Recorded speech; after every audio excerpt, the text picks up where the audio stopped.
اللہ کی قسم، جھک جانے میں جو عزت ہے وہ سر اٹھانے میں نہیں ہے، چپ رہنے میں جو سکون ہے وہ جواب دینے میں نہیں ہے۔ ایک عورت نے پوچھا، یا رسول اللہ میرے خامند کا میرے اوپر کیا حق ہے؟ آپ نے فرمایا تیرے خامند کے جسم پہ پھوڑے نکل آئیں اور ان میں گندا پانی جمع ہو جائے اور تو زبان سے چاٹ کے اس کے زخم صاف کرے تو بھی تو نے خامند کا حق ادا نہیں کیا۔ دونوں کو بیلنس کیا ہے۔ بہترین مسلمان وہ ہے جس کا بیوی کے ساتھ اچھا سلوک ہو۔ جب تک آپ کو صبر اور برداشت کرنا نہیں آئے گا آپ کی زندگی خوبصورت نہیں ہو سکتی۔ غصے کو پینا سیکھو، غصے کو دبانا سیکھو، غصے کے وقت چپ رہنا سیکھو تو آپ کی زندگی بڑی خوبصورت ہو جائے گی۔ دل دریا سمندروں ڈوبے کون دلاندیاں جانے ہو، وچے بیڑے وچے جھیڑے وچے ونج مہانے ہو۔ میرے نبی نے گھروں کو آباد کرنے کا ایک خوبصورت طریقہ بتایا کہ اس زبان پہ قابو کر لو، اس زبان پہ قابو کر لو، خاموش رہنا سیکھ لو۔ غصے کے بیوی کو غصہ چڑھ جائے تو خامند چپ کر جائے، خامند کو غصہ چڑھے تو بیوی چپ کر جائے تو آپ کا گھر خوبصورت رہے گا۔ اگر دونوں ہی آگ لگ گئی اور دونوں ہی بولنا شروع ہو گئے تو آپ بھی گئے، آپ کے بچے بھی گئے۔ اپنی زبان پہ قابو پانا سیکھو۔ ہماری ایک دھوبن تھی ماسی شریفہ، فوت ہوگی بیچاری، وہ تھی بڑی لڑاکی، چھوٹے قادی آئے تھے، چنگا شرلی پٹاخہ ہے، تو وہ آئی میری بہن کے پاس، کہتی بی بی میریاں نوواں میرے نال بڑا لڑدیاں، لڑتی آپ تھی، میریاں نوواں میرے نال بڑا لڑدیاں، میں نے کوئی تویز دے کہ ساریاں میریاں نوکر بن جانا۔ اب میری بہن کو تو پتہ تھا کہ ماشاءاللہ آپ سوا سیر ہے، تو میری بہن تویز گنڈے کا ہمارے ملک میں بڑا رواج ہے، تو ایسے الٹی سیدھے لکیریں لگا کے نا تو رول کر کے چھوٹا سا بنا کے نا کہا کہ ماسی جب تیری لڑائی ہونے لگے تو یہ تعویذ تم نے یہاں رکھ لینا اور چک مار لینا ایسے، اور اس کو گرنے نہیں دینا، گر گیا تو وہ تیری خیر کوئی نہیں۔ اور اس نے کیا کیا، اس کو چپ کروانے کا طریقہ، تو تعویذ کی تو بڑی اہمیت ہوتی ہے۔ تو ایک ہفتے کے بعد آ گئی، بی بی تو بڑا چنگا تعویذ دیتا، ساری لڑائی ختم ہو گئی کیونکہ ماسی شریفہ چپ ہو گئی۔ تو یہ سب ان عورتوں کو بھی تعویذ دیتا ہوں، ماسی شریفہ والا آپ کو بھی دیتا ہوں۔ ماسی شریفہ والا تعویذ لے لو، آپ کی زندگی بڑی خوشحال ہو جائے گی۔ اللہ کی قسم، جھک جانے میں جو عزت ہے وہ سر اٹھانے میں نہیں ہے، چپ رہنے میں جو سکون ہے وہ جواب دینے میں نہیں ہے۔ آپ خاموش رہنا سیکھو، آپ اپنے بچوں کو عزت دینا سیکھو، اپنے بچوں کو ٹائم دیا کرو۔ یہاں مرد کی بھی جاب ہے، عورت کی بھی جاب ہے، تو بچے نظر انداز ہوتے ہیں، ان کو ٹائم دو۔ میرے نبی نے فرمایا اکرموا اولادکم، اپنی اولاد کو عزت دو، اور آپ نے فرمایا خیرکم خیرکم لأہلہ، سب سے بہترین مسلمان وہ ہے جو بیوی سے اچھا سلوک کرے۔ اور ایک عورت نے پوچھا، یا رسول اللہ میرے خامند کا میرے اوپر کیا حق ہے؟ آپ نے فرمایا تیرے خامند کے جسم پہ پھوڑے نکل آئیں اور ان میں گندا پانی جمع ہو جائے اور تو زبان سے چاٹ کے اس کے زخم صاف کرے تو بھی تو نے خامند کا حق ادا نہیں کیا۔ دونوں کو بیلنس کیا ہے۔ بہترین مسلمان وہ ہے جس کا بیوی کے ساتھ اچھا سلوک ہو۔ آپ نے 11 شادیاں کی، یہ شوق کی نہیں تھیں، یہ اللہ کے حکم کی تھیں اور ہمیں زندگی سمجھانے کے لیے تھیں کہ آپ یہاں رہو یا کہیں اور جگہ رہو، جب تک آپ کو صبر اور برداشت کرنا نہیں آئے گا آپ کی زندگی خوبصورت نہیں ہو سکتی۔ غصے کو پینا سیکھو، غصے کو دبانا سیکھو، غصے کے وقت چپ رہنا سیکھو تو آپ کی زندگی بڑی خوبصورت ہو جائے گی، بہت حسین ہو جائے گی۔ زندگی اندر ہے، باہر نہیں۔ اب رولز رائس میں چڑھ کے کوئی اچھی زندگی نہیں گزار رہا ہے، لائف تو اندر ہے۔ دل دریا سمندروں ڈوبے کون دلاندیاں جانے ہو، وچے بیڑے وچے جھیڑے وچے ونج مہانے ہو۔ یہ اندر ہے، لائف اندر ہے۔ اور کیا لطف انجمن کا جب دل ہی بجھ گیا ہو، جب اندر بجھا ہوا ہو تو پھر باہر کی چیزیں کوئی مزہ نہیں دیتی۔ عاصم کے مرنے کے بعد ہمیں کوئی شے اچھی نہیں لگتی، حالانکہ لائف ہر نعمت موجود ہے، سب کچھ موجود ہے۔ میرے بیٹے کا نام عاصم تھا جو فوت ہوا ابھی جب 36 سال کی عمر میں، تو کوئی شے اچھی نہیں لگتی کہ اندر ویرانی آ گئی۔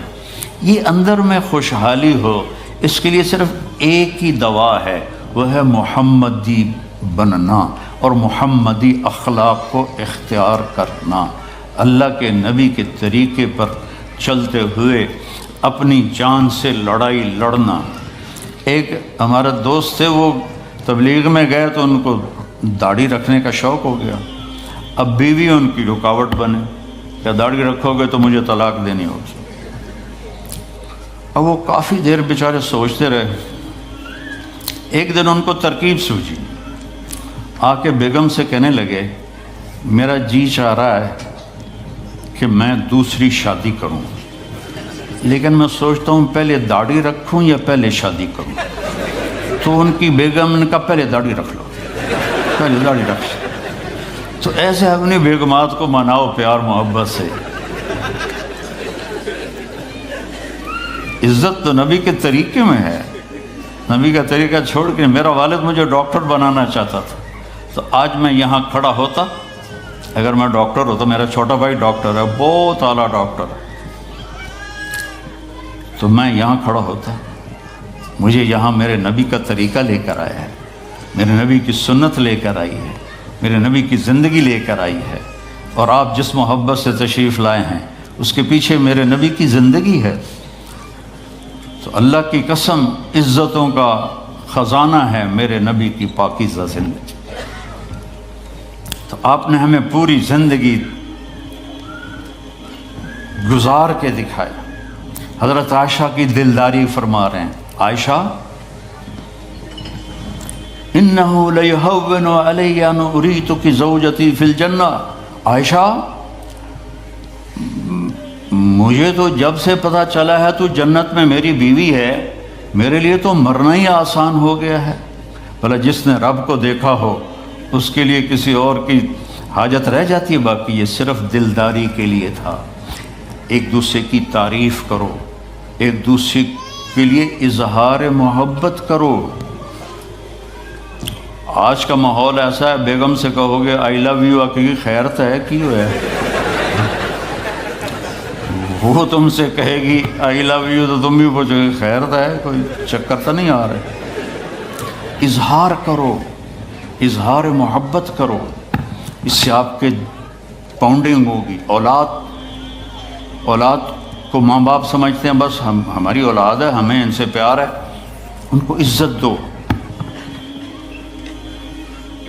ان سے اظہار محبت کرو۔ ڈاکٹر عبدالحی صاحب ایک بڑے بزرگ گزرے ہیں، وہ اپنے ایک مرید کے ہاں کھانے پہ گئے تو پوچھنے لگے کھانا کس نے بنایا؟ تو مرید نے کہا جی میری بیگم نے بنایا۔ کہا اس کو بلاؤ۔ ان کی بیگم آ گئی تو فرمانے لگے بیٹی آپ کا کھانا کھایا بہت ہی اچھا تھا، بہت مزے کا تھا۔ وہ رونے لگی دھاڑ دھاڑ۔ تو وہ ڈاکٹر صاحب پریشان ہو گئے کہ بیٹی خیریت تو ہے، کیا ہوا؟ تو وہ کہنے لگی حضرت آپ کے مرید کے پاس مجھے 30 برس ہو گئے، 30 سال، کبھی ایک دن اس نے میری کسی چیز کی تعریف نہیں کی۔ تو اظہار کرو، اظہار کرو۔ حضرت فاطمہ وہاں سے دروازے میں داخل ہو رہی ہیں، آپ کمرے میں بیٹھے ہوئے ہیں یا لیٹے ہوئے ہیں یا کرسی پر ہیں یا زمین پر ہے، جو ہی حضرت فاطمہ تھے تو ایسے تیزی سے آگے بڑھتے تھے، وہیں نہیں کھڑے رہتے تھے، اور ایسے حضرت فاطمہ کا ہاتھ پکڑ لیتے تھے اور اس کو یہاں بوسہ دیتے تھے، اور کبھی ماتھے کا بوسہ لیتے تھے، پھر ہاتھ پکڑے پکڑے ان کو ایسے لاتے اور چارپائی پہ بٹھاتے، اس کے بعد خود بیٹھتے تھے۔ یہ میرے نبی کی عزت ہے اولاد کے ساتھ۔ یہ عزت دو، وہ تمہارے رہیں گے، تمہارے بن کے چلیں گے۔ ان کو نصیحت کی ضرورت نہیں ہے، ان کو تمہارے پیار کی ضرورت ہے۔ اور جب اللہ کے نبی حضرت فاطمہ کے گھر جاتے تو حضرت فاطمہ یہ کرتی تھی، وہ کھڑی ہو جاتی، آگے بڑھ کر اللہ کے نبی کے ماتھے کا بوسہ لیتی، پھر ان کا ہاتھ پکڑ کے ان کو چارپائی پہ بٹھاتی پھر خود نیچے بیٹھتی تھیں۔ تو اظہار بہت بڑی دوا ہے، بہت بڑی غذا ہے۔ انسان محتاج ہوتا ہے اچھے کیے کہ وہ تعریف چاہتا ہے، خوشامد نہیں ہے، خوشامد حرام ہے، اور تعریف واجب ہے کہ اس کی حوصلہ افزائی کرو۔ تو یہ آپ کے بڑے گھر سے اور بڑی گاڑیوں سے آپ کی زندگی خوبصورت نہیں بنے گی، نبی پاک صلی اللہ علیہ وسلم کی مبارک زندگی کو اپنانے سے آپ کی زندگی خوبصورت بنے گی۔ باقی سب دھوکہ ہے، میرے رب کی قسم، سب فریب ہے۔